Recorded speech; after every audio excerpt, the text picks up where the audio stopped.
Hello world, আমি স্নিগ্ধা। কেমন আছো তোমরা সবাই? আমার ব্লগে তোমাদের সকলকে স্বাগত জানাই। আজ 11ই নভেম্বর, সোমবার। এখন ওই সকাল 9টার মতো বাজে। আজকের ওয়েদারটা খুবই খারাপ। এই সকালবেলাও আমি লাইট জ্বালিয়ে ভিডিও বানাচ্ছি। কি করব, বাইরে থেকে একটুও সূর্যের আলো আসছে না। চলো একবার ব্যালকনিতে যাই। আগের ব্লগগুলোতে যেমনটা দেখেছো, আমরা আজকে রওনা দেব বেড়াতে যাওয়ার উদ্দেশ্যে। কোথাও যাওয়ার সময় এরকম ওয়েদার থাকলে একদমই ভালো লাগে না। গতকাল রাত থেকে একই নাগারে এরকম বৃষ্টি হয়েই চলেছে আর প্রচণ্ড হাওয়া দিচ্ছে। ব্যালকনিতে শুধুমাত্র টমেটো গাছটাই বেঁচে আছে, ওই যে, আর বাকি সব গাছগুলো শুকিয়ে গেছে। তবে ওই উইন্ড চাইমটা হচ্ছে আমার খুব শখের একটা জিনিস। হাওয়ার জন্য বেজেই চলেছে, সাউন্ডটা অসাধারণ। এখন ব্রেকফাস্টটা করে নেব। আজকে অ্যাভোকাডো টোস্ট বানাচ্ছি। দুটো পাকা অ্যাভোকাডো ফ্রিজে ছিল, সেই দুটোই কেটে নিয়েছি। পরিমাণটা একটু বেশি হয়ে যাবে, কিন্তু কিছু করার নেই, আজকেই খেয়ে নিতে হবে। একটা অ্যাভোকাডো যদি রেখে দিয়ে যাই, আমরা ফিরে আসতে আসতে ওটা নষ্ট হয়ে যাবে, আর সঙ্গেও তো নিয়ে যাবার নয়। আর একটু বেশি করেই বানিয়ে নিলাম। আজকে আর ডিমের পোস্টটা বানাবো না। তোমরা তো জানোই আমরা হাওয়াইতে বেড়াতে যাচ্ছি। তবে আজকে আমাদের ফ্লাইট নয়, আগামীকাল ভোরবেলা আমাদের flight Boston Logan international airport থেকে। আমরা বস্টনে একদিন আগেই পৌঁছে যাচ্ছি। আমাদের বাড়ি থেকে বস্টন যেতে ওই 1 ঘন্টা 40 মিনিট থেকে 2 ঘন্টা মতো সময় লাগে। বেশিরভাগ সময়ই ওই দিকটাতে জ্যাম থাকে, তাই হাতে একটু সময় নিয়ে বেরোনোই ভালো।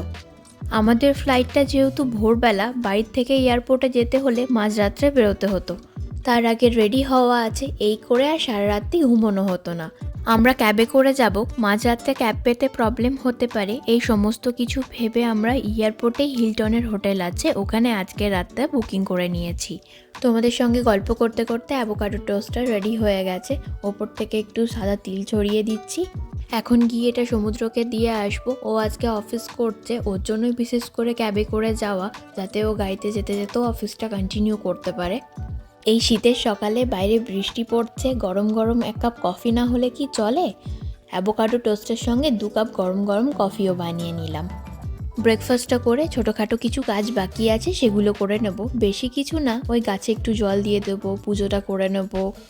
একটা দুটো জিনিস প্যাকিং করা বাকি আছে, সেটাও করে নেব। When we wake, hear the birds and see the sun.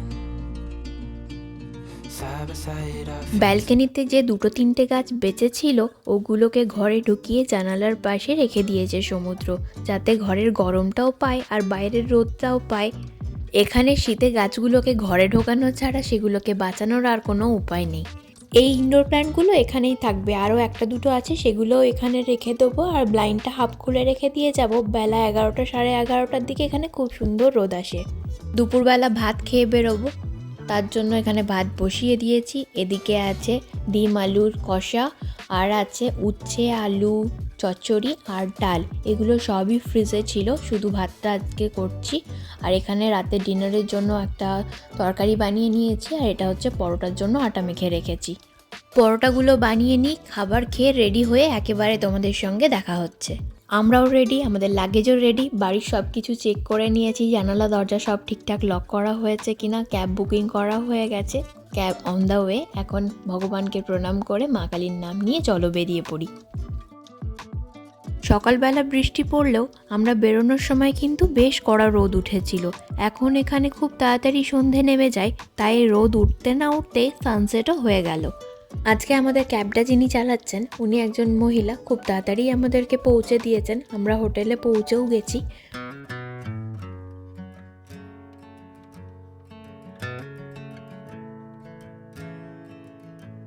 Check in করে এখন আমরা রুমে যাচ্ছি। ছোট্ট করে তোমাদেরকে রুম ট্যুরটা দিয়ে দিই। ঢুকেই বাঁদিকে প্রথমে হচ্ছে ওয়াশরুম।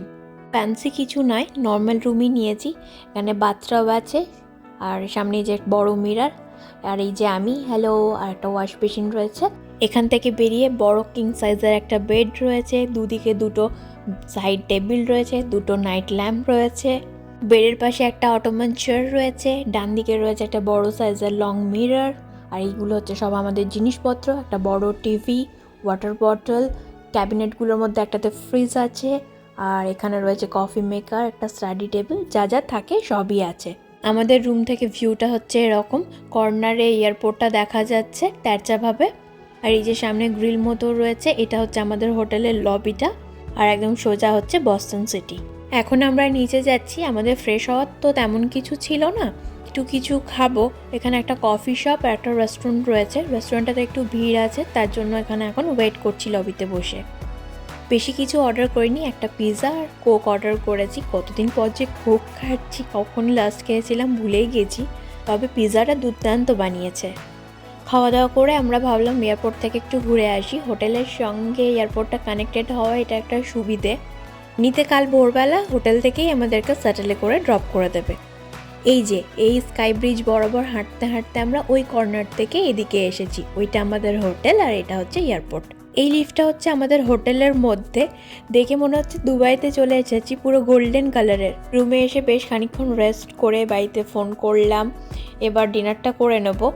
আজকে ডিনারে কি আছে দেখো, পরোটা তো বানিয়েছি দেখেইছো, সঙ্গে কাজু কিশমিশ দিয়ে আলুর দম আর নলেন গুড়ের সন্দেশ।